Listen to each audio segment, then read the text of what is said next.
Subscribe করুন technical Bangla YouTube চ্যানেলকে এবং বেল আইকনে প্রেস করুন ইথিক্যাল হ্যাকিং এবং সাইবার সিকিউরিটি রিলেটেড ভিডিও সবার আগে পাওয়ার জন্য।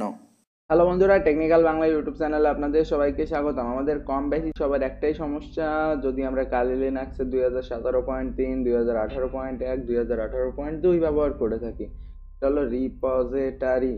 তো আমরা আগে কালি ডক এই জায়গা থেকে রিপোজিটরিটা ইউজ করতাম, ঠিক আছে। তো আমাদের রিপোজিটরিটা ব্যবহার করার ফলে বিভিন্ন প্রকার সমস্যা দেখা দিচ্ছে, যেমন এপিটি গেট আপডেট এগুলো কাজ করতেছে না, ঠিক আছে। কালি সোর্সেস ডট লিস্ট রিপোজিটরিজ এই জায়গা থেকে আমরা রিপোজিটরিগুলো নিতাম। তো সাধারণত এই রিপোজিটরিটা আমরা ব্যবহার করে থাকতাম, ঠিক আছে। তো এটা যদি আমি এখন কপি করি এবং কপি করার পর আমি যাব ফাইলসে এবং নিউ ফাইল উইন্ডো ওপেন করব, এবং করার পর আমি আদার লোকেশনে গিয়ে কম্পিউটার ইটিসি এবং তারপর যাব এপিটিতে, ঠিক আছে। তো এই জায়গায় গিয়ে আমরা সোর্সেস ডট লিস্ট এটাকে প্রপার্টিস করে আমরা ব্যবহার করব লিপ প্যাডের মাধ্যমে, ঠিক আছে। তো সেটা ডিফল্ট করব, করার পর এই লিপ প্যাডের মাধ্যমে আমরা ওপেন করতে পারবো। তো ওপেন লিপ প্যাডের মাধ্যমে ওপেন করার পর আমরা এই জায়গায় ওয়েব টেস্ট এটা আনেবল করে নেব, ঠিক আছে। তো এখন এই জায়গায় আমি যে রিপোজিটরিটা নিলাম এটা ব্যবহার করে দেখবো, ঠিক আছে। তো এই সেভ দিলাম, তো আমাদের নতুন এই রিপোজিটরিটা শুরু হয়ে যাবে এখন। তো এখন আমি নতুন রিপোজিটরিটা নিয়ে যদি কমান্ড দিই এপিটি গেট আপডেট, ঠিক আছে। তো আমাদের এই কমান্ডটা না কোনো এক কারণে কাজ করতেছে না, হয়তো সার্ভারের প্রবলেমের কারণে। তো কোনোভাবে ইরর দেখাচ্ছে এবং বিভিন্ন রকম ঝামেলা সৃষ্টি করতেছে। তো এটা থেকে আপনারা কিভাবে সমাধান পাবেন, ঠিক আছে, তো সেটা বলবো। তো এই জায়গায় দেখেন ঠিকমতো কিছু কাজই করতেছে না। তো আমাদের এখন যা করতে হবে, এই যে রিপোজিটরিগুলো এগুলো ব্যবহার করতে হবে, এগুলো ব্যবহার করলে আমাদের এই প্রবলেমটা সলভ হবে। ওকে, তো এইগুলোর লিঙ্ক আমি ডিসক্রিপশনে দিয়ে দিব, আমাদের ওয়েবসাইট টেকনিক্যাল বাংলা থেকে নিয়ে নেবেন। তো এই যে রিপোজিটরিটা এটা কপি করতে হবে। দেখেন আপনাদের প্রথমত এইটা ব্যবহার করে দেখবেন, এটা যদি কাজ করে তাহলে পরের গুলো দরকার নেই, ঠিক আছে। তো আপনাদের সমস্যার পর সমস্যার সমাধান আমি দিব, ঠিক আছে। তো প্রথমত যদি আমি এই রিপোজিটরিটা ইউজ করে থাকি তাহলে আমাদের হয়তো যদি সমস্যা না হয় তাহলে পরের গুলো আপনার না করলেও চলবে, অর্থাৎ করার কোনো দরকার নেই।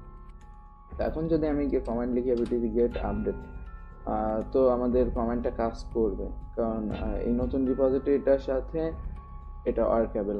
ওকে, তো আমাদের আনএবল লোকেট টোকেট এই টাইপের কোনো সমস্যা দেখাবে না। কিন্তু তারপরেও যদি আপনাদের এই জায়গায় একটা প্রবলেম দেখায়, ঠিক আছে, এই জায়গায় একটা প্রবলেম আসতে পারে যে HTTPS সার্ভারের গুলো লাগবে, তাহলে আপনি সেকেন্ড এই যে রিপোজিটরিটা এটা ব্যবহার করবেন। যদি এই জায়গায় লেখা থাকেন HTTPS এর এরর, তাহলে সেকেন্ড রিপোজিটরিটা ব্যবহার করবেন। তো এটাও সেভ দিলাম, ঠিক আছে। এখন যদি আপনি সেটা দেওয়ার পর এপিটি গেট আপডেট দেন, আসলে আমার রিপোজিটরিগুলো ঠিক করার কারণে সমস্যা দেখাচ্ছে না, কিন্তু আমার কথাগুলো ভালোভাবে বুঝবেন তাইলে সমস্যাটার সমাধান পাবেন। এখন এটা দেওয়ার পরেও একটা সমস্যা আসতে পারে, ঠিক আছে। তো এই যেটা অর্থাৎ HTTPS এরটা দেওয়ার পরেও আপনাদের একটা ঝামেলা আসতে পারে, সেটা হলো জিপিএস ইরর, ঠিক আছে। তো জিপিএস এর যদি ইরর আসে এই কমান্ডটা ব্যবহার করতে হবে। এই কমান্ডটা দিয়ে আপনি ইন্টার প্রেস করবেন, তাইলে আপনার এই সমস্যাটা অর্থাৎ জিপিএস ইররেরও সমাধান হয়ে যাবে। তো রিপোজিটরিটা মানুষের বিভিন্ন রকম সমস্যা হচ্ছে, তো তার ভিতর এই তিনটা সমস্যা। প্রথম যেটা একদম ডিফল্ট ওই সাইট থেকে নেওয়া রিপোজিটরিটা কাজ করতেছে না, যদি সেটা না করে তাহলে আপনি এই ফাইলটা থেকে আপনি প্রথম যে রিপোর্টটা এটা ইউজ করবেন, ঠিক আছে, এটা ইউজ করবেন। এবং তারপর যদি ইরর দেখায় যে HTTPS আনাবেল রিপোজিটরি লাগবে, তাহলে আপনি এটা নেবেন। আর তারপরেও যদি ইরর দেখায় জিপিএস লাগবে তখন এটা ইউজ করবেন। তো এটা ইউজ করার পর আমার মনে হয় না আপনাদের আর কোনো সমস্যা থাকবে, ঠিক আছে। এরপর মনে করেন আমার তো যেহেতু আপডেট দেওয়া আছে, তো আমি আরেকটা কমেন্ট দিতে পারি এপিটি গেট আপগ্রেড, ঠিক আছে। এটা দিলে আমার এই নতুন প্যাকেজগুলো নেওয়া শুরু করে দিবে। তো এখন আমি ওয়াই দিয়ে যদি ইউজ করি, তো আমার এই কালির সাথে কানেক্টেড হয়ে গেছে। তো আপনারা এটা দেখে বুঝতে পারতেছেন যে আমার রিপোজিটরিটা ওয়ার্ক করতেছে, এতে কোনো সন্দেহ নেই যে আমার রিপোজিটরিটা ঠিক আছে, যে আমার আপডেট চলতেছে এখন। এইভাবে আপনারা রিপোজিটরিটার সমস্যার সমাধান পাবেন। এবং ভিডিওটি যদি ভালো লাগে অবশ্যই চ্যানেলে সাবস্ক্রাইব করবেন। আর আপনি যদি ইথিক্যাল হ্যাকিং এবং সাইবার সিকিউরিটিতে ইন্টারেস্টেড হয়ে থাকেন তাহলে ডিসক্রিপশন চেক করতে পারেন, আমাদের বেশ কিছু ইথিক্যাল হ্যাকিং এর কোর্স রয়েছে, ওইগুলো থেকে আপনি একজন ভালো ইথিক্যাল হ্যাকার হতে পারবেন। তো সবাই সুস্থ থাকবেন, সুন্দর থাকবেন, দেখা হবে পরবর্তী কোনো এক ভিডিওতে। বাই।